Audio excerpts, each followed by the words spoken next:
And welcome back. We're talking to Dr. Paulette Coleman, who is with NOAA, Nashville Organized for Action and Hope, and talking about some of the things that we're seeing, the changing face of Nashville. Some might say we're facing a time of gentrification. That some of our problem. Some of our neighborhoods challenge. are really changing because of the progress that we're seeing. And you kind of went through what I might call an action plan of things that we should make sure. While you said before the break it's okay to grow, but maybe we should make sure we've got some things in place in order to make sure that growth takes into account that there are folks who are from this area who may want to stay in this area but can't afford to.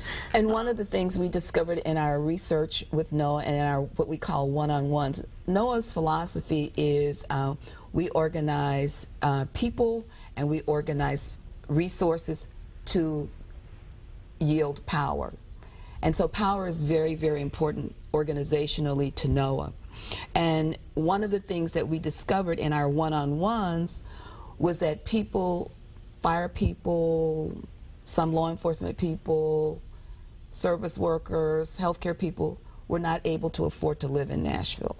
And we think that that doesn't have to be. And so one of the ways that we have to approach that is from a policy perspective, and also to create what I would call an affordable housing ecosystem. And by that, as I was telling you before, galvanizing all of the resources that we have available to us. And if we don't have the creative will to do it, there are examples around the country of how some peer cities, but cities that are not peer cities, have addressed this problem. Among the things that they have done include inclusionary zoning, that if there's going to be a new development, there has to be some attention given to making some of those units affordable or contributing to a fund. But we have to adapt those policies and principles so that they work for Nashville. There are also some state legislative, some statutes that might impede that, so we have to work to examine those and change them so that it would work for Nashville. I don't mean to cut you off there, but when you talk about inclusionary zoning, does that mean that every neighborhood you build, every new neighborhood you build, you have to have a price point for no matter what that price point is, you've got to have a price point that will accommodate those who are lower income? You have to have a price point that makes it possible for people who work to be able to live there. Gotcha. And that doesn't mean all of your units. It means there's an ordinance that was just passed last week. I think it calls for 14%. But whatever the number is, that you make sure that there are units that are being developed, because there are lots of incentives that developers are getting, and that's another area that many people are beginning to look at more closely, because for about 40 years MDHA has defined downtown as a blighted area. Now that may have been true in the 60s and the 70s, but now it's different, so there's a lot of re-examining of how we're doing things.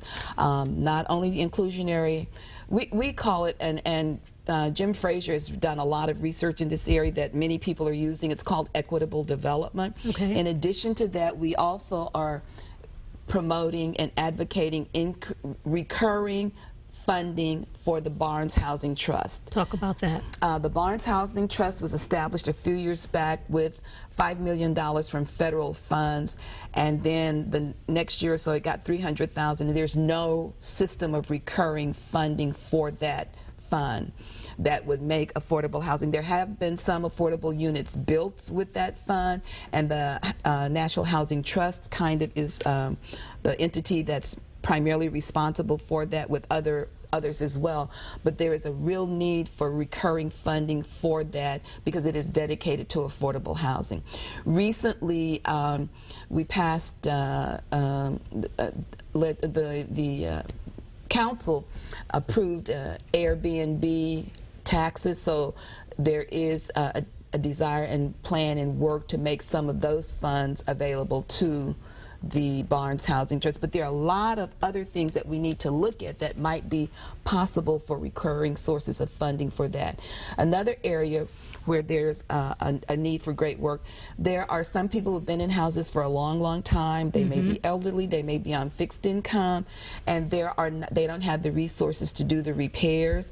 And we have run into the fact that some, not all, but some, particularly Section 8 and other property owners, do not maintain their properties up to code, or in some instances not even for human habitation. Wow. And there isn't the mechanisms, or if there are the mechanisms, they're not being utilized effectively to call those and hold those kind of landlords accountable. So we want to make sure that there are provisions, that there can be repairs and improvements, and the authority exists, but there aren't the resources. So when we talk about this holistic approach and an affordable housing ecosystem, we want to tie all of these pieces together and to make sure that they're beneficial for everybody. This is not a we and they, or us and them. We want Nashville to be for all of us and for everybody to be able to afford to live here in housing that is decent and safe. You also talk about an Office of Affordable Housing, but I would have thought that would fall under MDHA, not so? Well, not really, because the argument can be, some people say, well, you know, MDHA is an entity unto itself, and my response is always, but the mayor appoints the commissioners. And it's not like it's not, it may not be a specific metro department as we know the other departments, but it does have some flexibility and autonomy that some of the others don't have. But there are opportunities for creativity, and the reason we want the Office of Affordable Housing to be within the mayors, because then you could bring to bear all of the resources, whether it's codes, whether it's MDHA, whatever, all of the other entities, and if it's somewhere else, that might not be the case. It sounds like that there are lots of things going on, obviously, but there are also some programs and some rules and regs in place, some might say, that homeowners may not be aware of right now. Before the show started, we talked about sort of ways that you can sort of help homeowners manage the taxes that they pay on their home if they're in neighborhoods that have changed and the cost of those neighborhoods has increased. Yes, these are things people don't know about. Talk a little bit about that. Education is really, really important, and one of the things that we discovered and uncovered when we were doing our one-on-ones is even council members were saying in their districts people were bombarded with calls and knocks on the door and from real estate agents, papers to sell their properties, and you know, some of them were kind of misleading, like you had to, and people were fearful and really didn't know what to do, so they would call their council people. So there is a critical need for educating homeowners and tenants in rapidly changing neighborhoods. And some neighborhoods are very, very organized, and they inform people, and they do a good job of that. I think what you had reference to with regard to property taxes is that there is a provision that if you're 62 years or older, you can apply to have your taxes frozen at a certain point.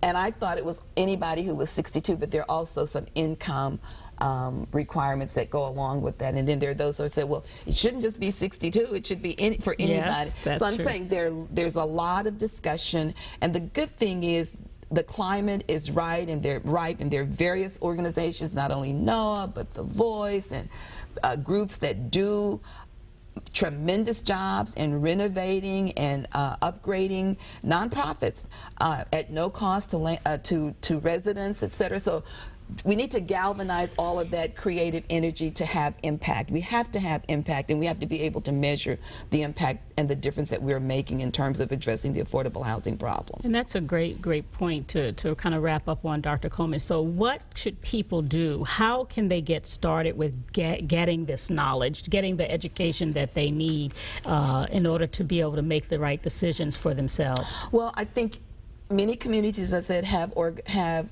neighborhood organizations that are doing a phenomenal job of educating people. Get involved. Don't stay in your house and expect somebody to knock on your door and tell you what to do. You're going to have to put forth some effort. Many of the council members hold workshops. You can always come to the NOAA affordable housing meetings. The Voice is advocating for affordable housing. There are many, many groups, so you can join those groups. You can read. You can contact your elected officials, hold them accountable, but there are a lot of things going on with regard to affordable housing and making Nashville responsive and caring because we are caring people.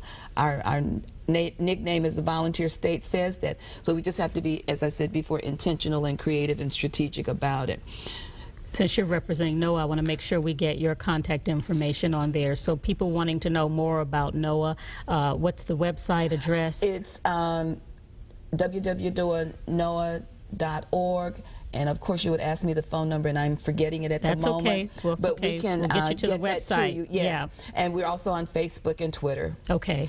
The other thing I wanted to say is that we held our public forum, the People's Agenda, A Tale of Two Cities, in February.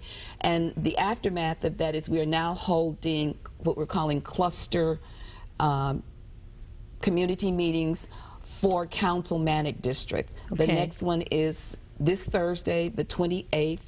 And if there's a schedule on, because we've got just a few seconds, but is there a schedule of those meetings on NOAA.org? Yes. Let's check out those schedules on NOAA.org. Dr. Paulette Coleman, thank you so much for joining us for this conversation, and thank you for joining us as well. We'll see you again next time. Okay.